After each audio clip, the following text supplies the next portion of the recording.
বৈষম্য বিরোধী ছাত্র আন্দোলনে গুলিবিদ্ধ হয়ে রাজশাহী মেডিকেলে এখন কাতরাচ্ছেন দুই শিক্ষার্থী সহ এক ব্যবসায়ী। অস্ত্রোপচারেও আহতদের শরীর থেকে বের করা যায়নি গুলি, প্রয়োজন উন্নত চিকিৎসার। পুলিশ জানিয়েছে এসব হামলা ও সংঘর্ষের ফুটেজ দেখে দোষীদের বিরুদ্ধে ব্যবস্থা নেওয়া হবে। গত 5ই আগস্ট সরকার পতনের দিন রাজশাহীর আলুপট্টি এলাকায় গুলিবিদ্ধ হন বঙ্গবন্ধু কলেজের শিক্ষার্থী মোহাম্মদ সালমান। দুই কিডনির মাঝখানে বিদ্ধ হওয়া গুলিটি অস্ত্রোপচার করেও বের করা যায়নি, প্রয়োজন উন্নত চিকিৎসার।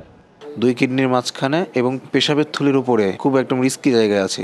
কোনোভাবে যদি কোনো দেখা যাচ্ছে ভুল কোনো রোগী টাচ হয় বা একটু ড্যামেজ হয়, তাহলে দেখা যাচ্ছে আমার পেশাব বন্ধ হবে না, না হলে পায়খানা বন্ধ হবে না। অপারেশন হলো ঠিকই, কিন্তু গুলি তো বের হলো না।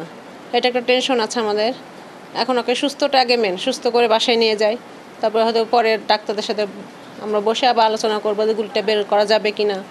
সালমানের মতোই হাসপাতালে যন্ত্রণায় দিন কাটছে রাজশাহী সিটি কলেজের শিক্ষার্থী মমিনুল হাসানের। 5ই আগস্ট মাথায় গুলি লাগে তার।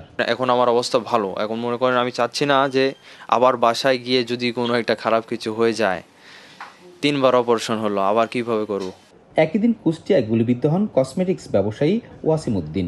রাজশাহী মেডিকেল কলেজ হাসপাতালে চলছে তার চিকিৎসা। গুলি লাগার পরে ধরেন আমি আল্লাহর অশেষ রহমতে সেন্স হারাইছিল না। 250-টিরও বেশি ডিজাইন অপশন নিয়ে ওয়ালটন স্মার্ট ফ্রিজ, বোঝে আপনার প্রয়োজন।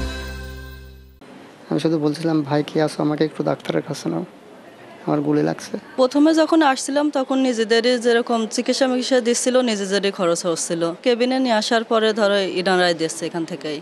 সরকার পতনের দিন হামলা ও সংঘর্ষে বিভিন্ন শ্রেণী পেশার 135 জনকে ভর্তি করা হয় রাজশাহী মেডিকেল কলেজ হাসপাতালে। এদের মধ্যে মারা গেছেন একজন, 3 জন ছাড়া বাকিরা সুস্থ হয়ে বাড়ি ফিরে গেছেন। বর্তমানে চিকিৎসাধীন রয়েছে 3 জন। এই 3 জনের সবাইকে একটি আইসোলেটেড কেবিনের ব্যবস্থা করেছেন আমাদের পরিচালক মহোদয়। তারা সেখানে চিকিৎসাধীন রয়েছেন এবং 3 জনই আশঙ্কামুক্ত আছেন।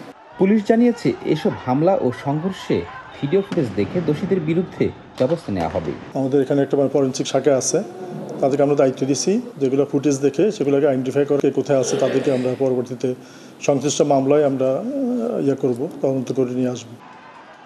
Sourav Habib, DBC news, Rajshahi.